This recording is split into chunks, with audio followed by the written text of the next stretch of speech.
is up, everybody? My name is Dane Thompson. Welcome back to another episode of BurnDown. So on today's episode, what we are going to do is we're going to hook up the, what the hell is the two-step?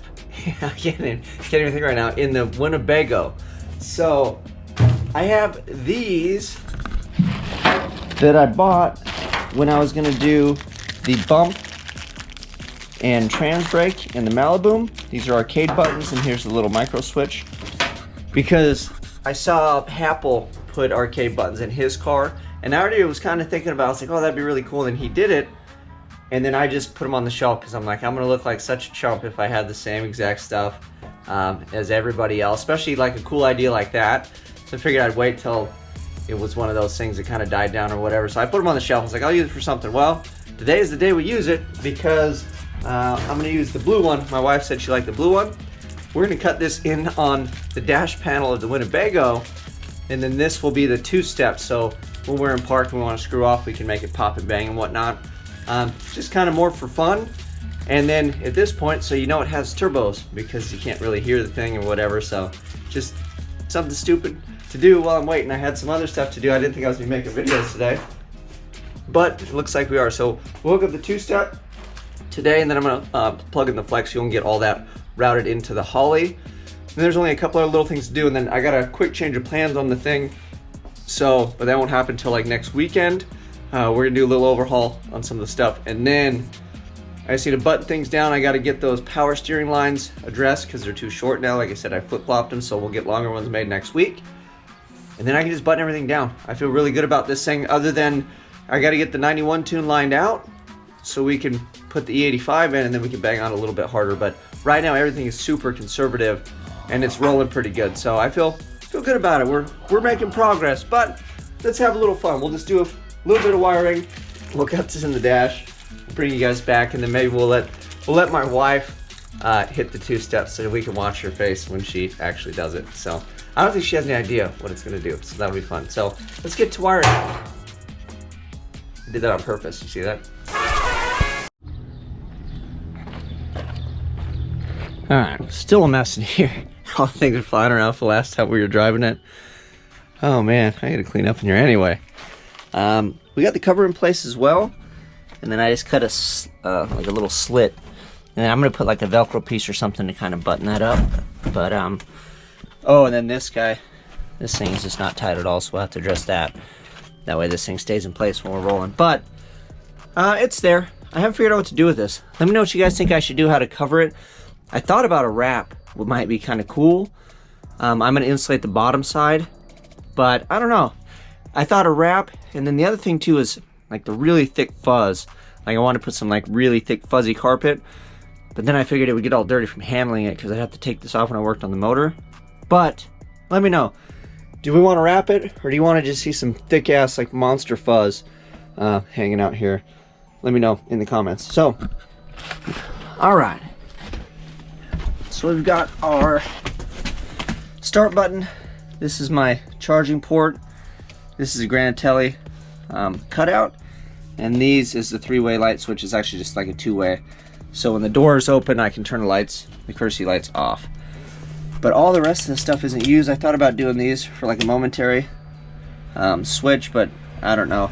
So this is what we got. We got our little button. Let's pull one out of here,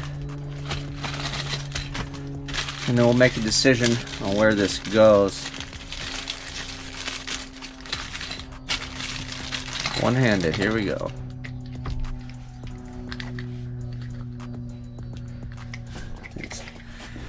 I think I might put it on the control panel instead of over here. And this thing barely fit, so I kind of lucked out there. So I'm glad I put this over as far as I did. I'm thinking like right here. Bam. So this thing's gonna stay lit up too. Oh, and then I've got to order a fuel gauge.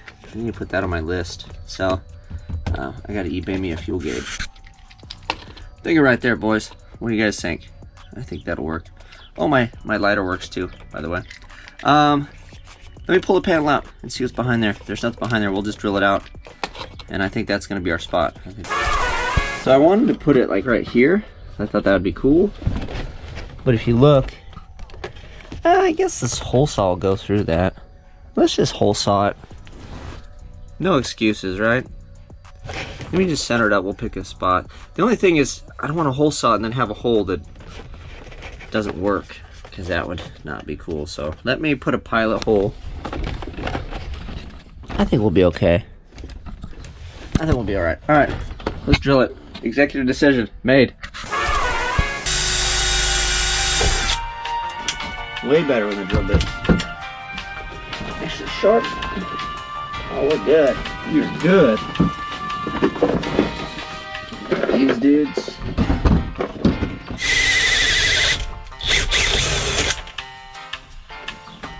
Oh, didn't account for that. All right. Well, I thought it would cut through everything, but now there's a piece of metal there. So, yeah, now we have to get rid of that. All right. Well, it is always something. Let me figure out how to get that steel out of the way, which will probably be a lot harder than what we just did. I was hoping it was stuck to it and cut it at the same time, but I'll mess with that. We'll get out of the way. We'll put the button in and then get on to some good old wiring. All right, finally got the button in. I had to use my carbide bit and then open everything up, but we got it in. It fits nice and snug. Now we can get on to assembling the guts, figuring out how this thing works. And then we'll run some wires, leave them long, and we'll take this lid off, plug stuff into the computer. I'm gonna do the flex fuel while I'm there, because that needs to get done as well. And then I think we're looking pretty good as far as buttons and things go. Got everything hooked up. I was gonna bring you guys back and show you, and then I realized something. I think I put the power wire to the button on a constant hot and not a keyed 12 volt, which I guess technically is okay. So let's go see if it's on right now. I just put the battery on. So it's one LED. I figure it's not gonna run my battery down. Oh, there she is. Glowing awesomeness.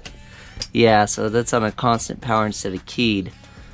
I guess it's a good indication though whether or not the coach has power, huh? And then I fixed these guys because there was some janky wiring, so these are connected to the door and then my underneath. So yeah, because when I shut the door, these LEDs will turn off, but this will literally just stay on. So I think I'll leave it for now. If it becomes an issue, I can change it later. One LED bulb is not going to drain my battery. And then I think too, it might be kind of cool because it'll be bright and I can just see it, so I'll know if the coach is off or on. I think I'm gonna put a kill switch in here so I don't drain the batteries when this thing's parked for periods of time. Although I'm gonna have solar, so I guess I can just hook those panels up and then it'll never really be an issue. But I don't know.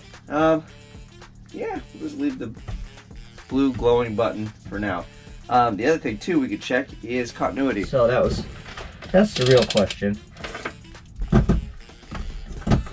So, I don't have a good grounding spot anywhere.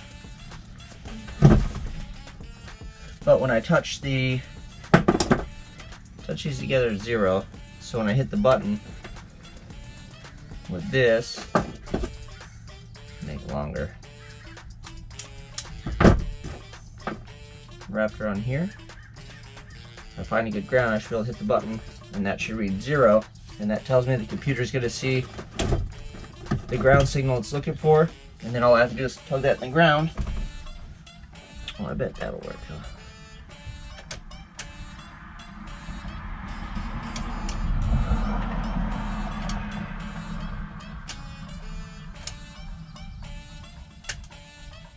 Alright, well, other than having it hooked up wrong, I just have to change where the plugs go. But yeah, when I let go, it's grounded, and then when I push the button, it lets go. So there's 2 different selectors on the little button. So we'll flip-flop that real quick, and then we'll be good to go. I'll just have to run this into the computer, and we'll be finished up. So grab some lunch, come back, we'll do that, and then we will test it out. Let's see what she does.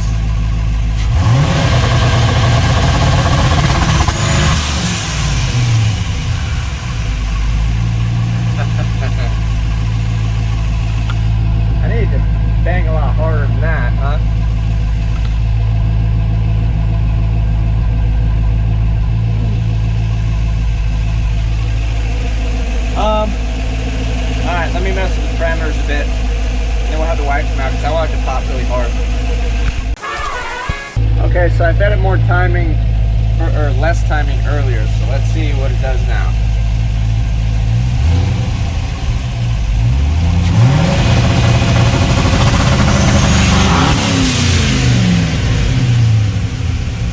I don't know.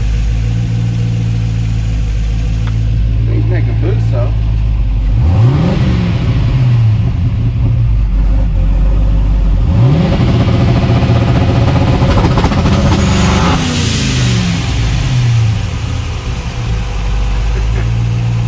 Making like 7 pounds of boost. Alright, we'll see if the wife can do it. I'll film from outside. Hey, you know what? I'll just throw the camera out there. We'll do one more.